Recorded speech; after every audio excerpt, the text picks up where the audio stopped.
નમસ્કાર, હું છું આપની સાથે રોશની. તમે જોઈ રહ્યા છો સાંજના સમાચાર. સમાચારની શરૂઆત કરીએ હેડલાઇન્સથી.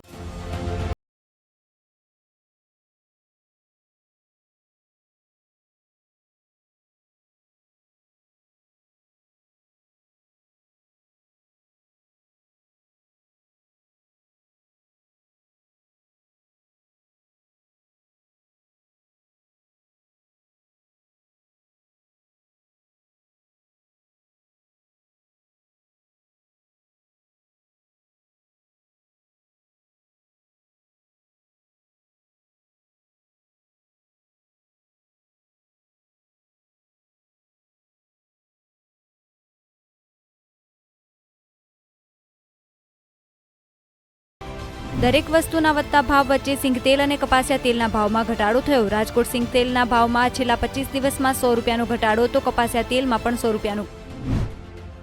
દીવના દરિયામાં નાહવા પર પ્રતિબંધ. નાહવા જશો તો FIR ફાટશે. સાવચેતીના ભાગરૂપે નિર્ણય લીધો. કલમ 144 લાગુ. દેશમાં સતત બીજા દિવસે 4000 કેસ. આ છેલ્લા 3 મહિનામાં સૌથી વધુ. કેન્દ્રએ 5 રાજ્યોને કડક દેખરેખ રાખવા નિર્દેશ આપ્યા.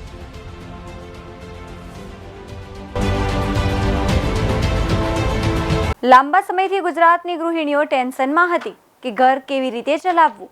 એક પછી એક વસ્તુઓના વધતા ભાવોથી તેમના માટે ઘર ચલાવવું મુશ્કેલ બન્યું હતું. તેમાં પણ ભાવ ઘટવામાં આશાનું એક પણ કિરણ દેખાતું નહોતું. આખરે લાંબા સમય બાદ ગૃહિણીઓ માટે સારા સમાચાર સામે આવ્યા છે.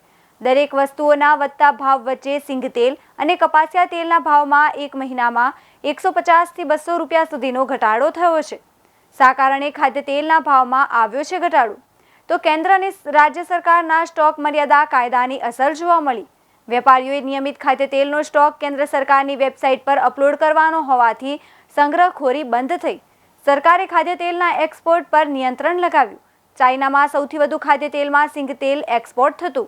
યુક્રેન અને રશિયા યુદ્ધને કારણે ભાવમાં ઉછાળો આવ્યો હતો, પણ તે સ્થિતિ નિયંત્રણમાં આવ્યા બાદ ભાવ ઘટ્યા છે.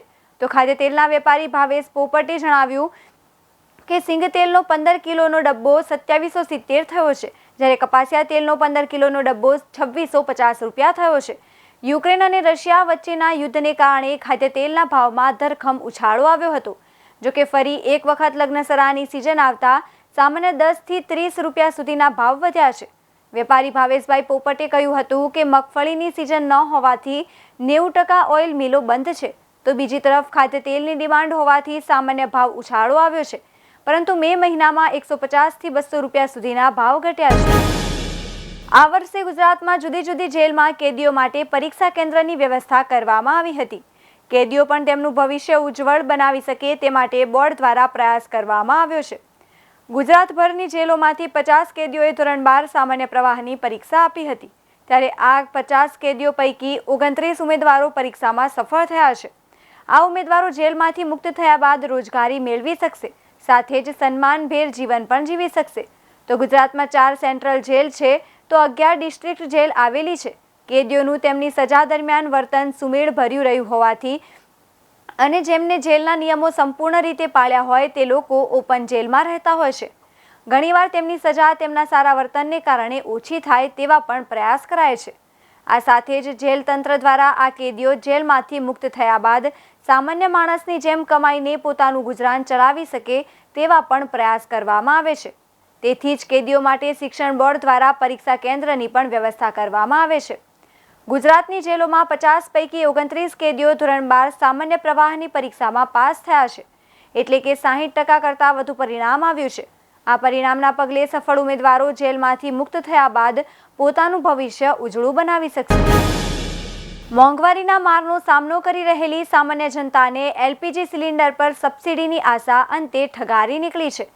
કેન્દ્ર સરકારે લગભગ 2 વર્ષે LPG સિલિન્ડર પર સબસિડી ખતમ કરવાની જાહેરાત કરી છે. આમ તો જૂન 2020થી જ LPG સિલિન્ડર પર સબસિડી આપવાનું સરકારે બંધ કરી દીધું છે. જોકે સબસિડી બંધ કરવાની સત્તાવાર જાહેરાત કરાઈ નહોતી.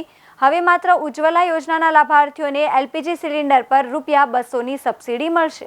આ સિવાય તમામ કેટેગરીના ગ્રાહકોએ સબસિડી વગરના ભાવે જ LPG સિલિન્ડરની ખરીદી કરવી પડશે. ઓઇલ સેક્રેટરી પંકજ જૈને LPG સિલિન્ડર પર અપાતી સબસિડીના સંદર્ભમાં સ્થિતિ સ્પષ્ટ કરતા જણાવ્યું હતું કે જૂન 2020થી સરકારે એલપીજી સિલિન્ડર પર કોઈ સબસિડી આપી નથી। એલપીજી સિલિન્ડર પર હાલ માત્ર એક જ સબસિડી અપાઈ રહી છે, જેની જાહેરાત નાણામંત્રી નિર્મલા સીતારમણે કરી હતી। જઈને કહ્યું કે કોરોના મહામારીની શરૂઆતના દિવસોથી જ એલપીજી સિલિન્ડર ખરીદનારાઓને કોઈ સબસિડી અપાઈ નથી।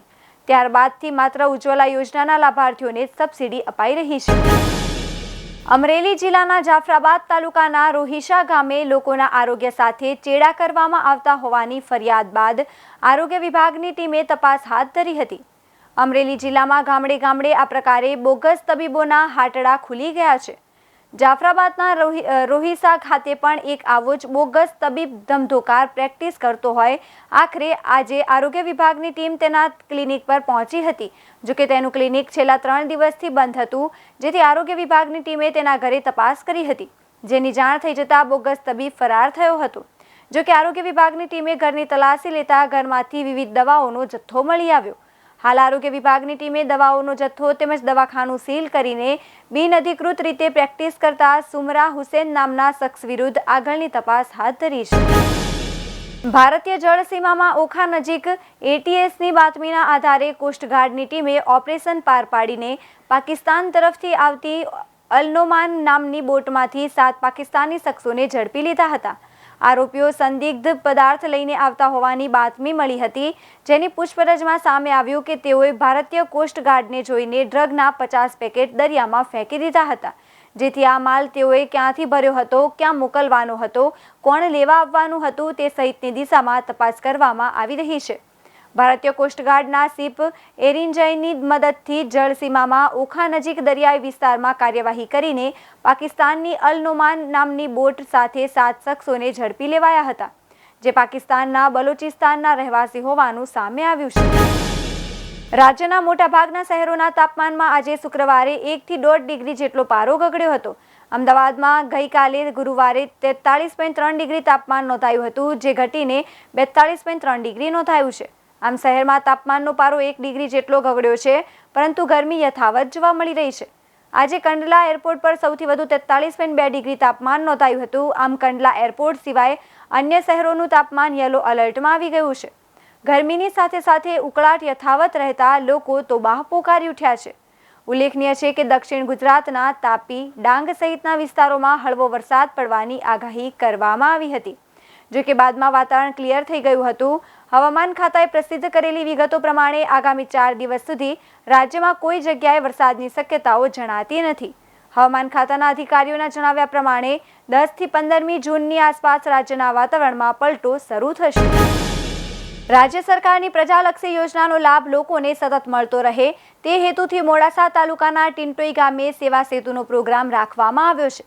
ટિન્ટોઈ ગામમાં આવેલી પ્રાથમિક શાળા નંબર 1માં આજરોજ સેવા સેતુ કાર્યક્રમ રાખવામાં આવ્યો હતો, જેમાં આધાર કાર્ડ, રેશન કાર્ડ, આવકનો દાખલો, ક્રિમિલિયર સર્ટીમાં કાર્ડ યોજનાઓ, વિધવા સહાયની લગતી કામગીરી કરવામાં આવી રહી છે।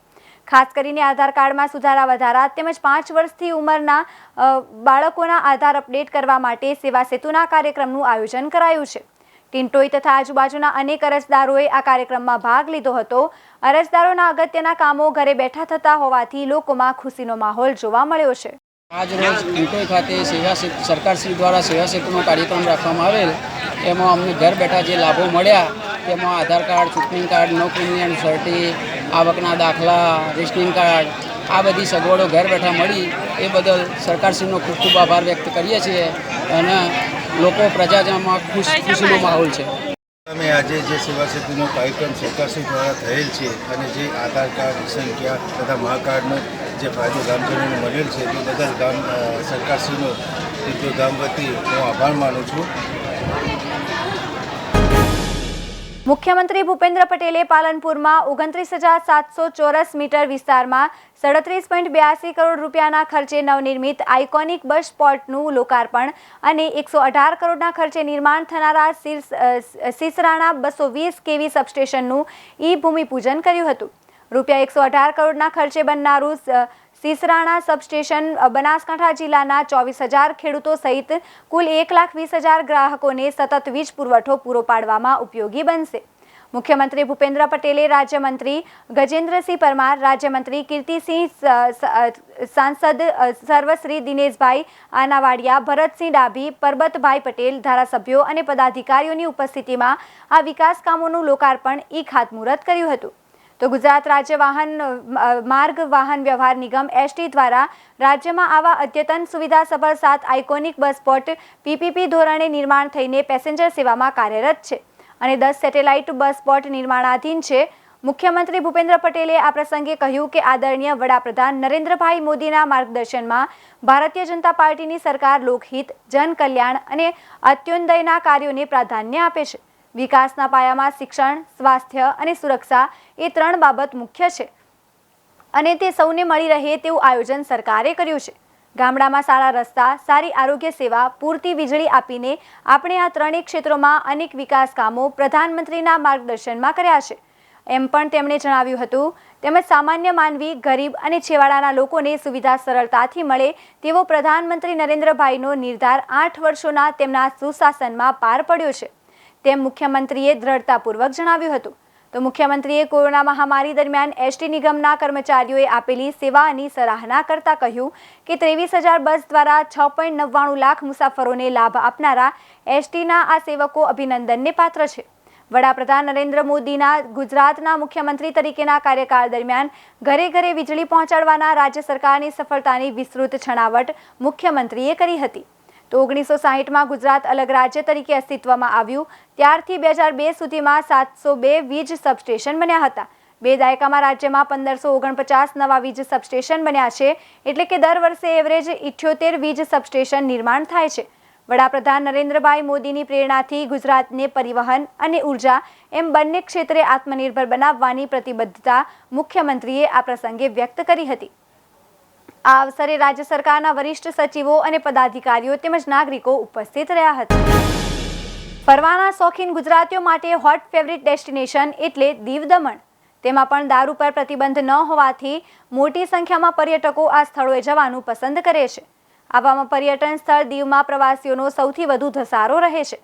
પરંતુ જો હવે તમે દીવ જવાનું પ્લાનિંગ કરતા હો તો નકામું છે, કારણ કે તમે દીવના દરિયામાં પગ નહીં મૂકી શકો. દીવના તમામ બીચ તેમજ દરિયામાં નહાવા પર પર્યટકો તેમજ સ્થાનિક લોકો પર પ્રતિબંધ મૂકવામાં આવ્યો છે. જિલ્લા કલેક્ટર ફોરમન બ્રહ્મા દ્વારા 1 જૂનથી 31 ઓગસ્ટ સુધી દીવના તમામ બીચ તેમજ દરિયામાં નહાવા પર પર્યટકો તેમજ સ્થાનિક લોકો પર પ્રતિબંધ મૂકવામાં આવ્યો છે. એટલે કે તમે દીવના દરિયા કિનારે જઈને ફરી તો શકશો, પણ દરિયામાં જઈ નહીં શકો. તમે નહાવા માટે દરિયામાં નહીં જઈ શકો. જો તમે આવું કરશો તો દીવ પોલીસ દ્વારા તમારી સામે કલમ 144 મુજબ કાર્યવાહી કરવામાં આવશે. તમારા પર FIR દાખલ થઈ શકે છે. કાયદાનું ઉલ્લંઘન કરનાર સામે IPC 188 અને 291 ધારા હેઠળ કાનૂની કાર્યવાહી કરવામાં આવશે. ગુજરાતમાં હવે ચોમાસાની મોસમ આવશે. આ દિવસોમાં દરિયો તોફાની બને છે. દરિયામાં કરંટનું પ્રમાણ વધતા મોજા પણ ઊંચે ઉછળે છે. આવામાં મુસાફરોના જિંદગી પર ખતરો રહે છે. તો લોકોના જીવને ખતરો ન રહે તે માટે આ આદેશ કરવામાં આવ્યો છે. હવાઈ મુસાફરી કરનારાઓ માટે મહત્વના સમાચાર સામે આવી રહ્યા છે. DGCA હવે હવાઈ મુસાફરી કરવાના નિયમોમાં મોટો ફેરફાર કર્યો છે. હવે દિવ્યાંગ પેસેન્જર ફ્લાઇટમાં બેસવા માટે ફિટ છે કે નહીં, આ કામ એરલાઇન્સ કંપનીઓ નહીં પરંતુ ડોક્ટર નક્કી કરશે. જો ડોક્ટર ટેસ્ટમાં કોઈ મુસાફર અયોગ્ય ઠરશે તો તેણે ફ્લાઇટમાં મુસાફરી કરવા દેવામાં આવશે નહીં. ઉલ્લેખનીય છે કે આ નિર્ણય રાંચી એરપોર્ટની ઘટના બાદ લેવાયો છે, જ્યાં ઇન્ડિગોએ એક દિવ્યાંગ બાળકને પ્લેનમાં મુસાફરી કરવા માટે ના પાડી દીધી હતી. ત્યારબાદ આ ઘટનાનો વિરોધ થયો હતો. તો ઇન્ડિગોની આ કાર્યવાહી પર કડકાઈ બતાવતા DGCAએ 5 લાખ રૂપિયાનો દંડ પણ લગાવ્યો છે. ઇન્ડિગોએ તેના બચાવમાં જણાવ્યું હતું કે મુસાફરોની સુરક્ષાને ધ્યાનમાં રાખીને 7 મેના રોજ એક વિકલાંગ બાળકને રાંચી હૈદરાબાદ ફ્લાઇટમાં બેસવાની મંજૂરી આપવામાં આવી ન હતી. વાસ્તવમાં તે બાળક ખૂબ જ નર્વસ દેખાતો હતો. પછી ઇન્ડિગો પર કડકાઈ દેખાડતા DGCAએ ઇન્ડિગોના કર્મચારીઓનું વર્તન ખોટું હોવાનું કહીને 5 લાખ રૂપિયાનો દંડ લગાવ્યો અને તેનાથી સ્થિતિ વધુ ખરાબ થઈ. દેશમાં છેલ્લા 24 કલાકમાં કોરોનાના 3,945 કેસ નોંધાયા છે. છેલ્લા 2 દિવસથી તે 4,000થી નજીક નોંધાઈ રહ્યા હતા. ગુરુવારે 4,041 કેસ નોંધાયા હતા, જે છેલ્લા 3 મહિનામાં સૌથી વધુ છે. અગાઉ 11 માર્ચે 4,194 દર્દીઓનો કોરોના રિપોર્ટ પોઝિટિવ આવ્યો હતો. શુક્રવારે 2,672 દર્દીઓ સાજા થયા, જ્યારે 26 લોકોના મોત થયા હતા. હવે 2162 દર્દીઓ સારવાર હેઠળ છે, તો દેશમાં અત્યાર સુધીમાં 4.32 કરોડ લોકો કોરોના પોઝિટિવ થઈ ગયા છે, જેમાંથી 4.26 કરોડ સાજા થઈ ગયા છે. 5.24 લાખ લોકોએ જીવ ગુમાવ્યો છે. તો આરોગ્ય મંત્રાલયે 3 જૂને રાજ્ય સરકારને પત્ર મોકલ્યો છે. પત્ર મુજબ 5 રાજ્યો મહારાષ્ટ્ર, તેલંગાણા, કેરળ, કર્ણાટક અને તમિલનાડુને વધતા કોરોના કેસને રોકવા માટે નિયમોનું કડક પાલન કરાવવાનું કહેવામાં આવ્યું છે. મંત્રાલયે આ રાજ્યોને કોરોના વાયરસના સંક્રમણને નિયંત્રિત કરવા માટે કડક દેખરેખ રાખવા અને પહેલાની જેમ પગલાં લેવા માટે કહેવામાં આવ્યું છે. સાંજના સમાચારમાં બસ આટલું જ. વધુ સમાચાર જોવા માટે જોતા રહો અરવલ્લી સમાચાર, એટલે તમારો વિસ્તાર, તમારી વાત.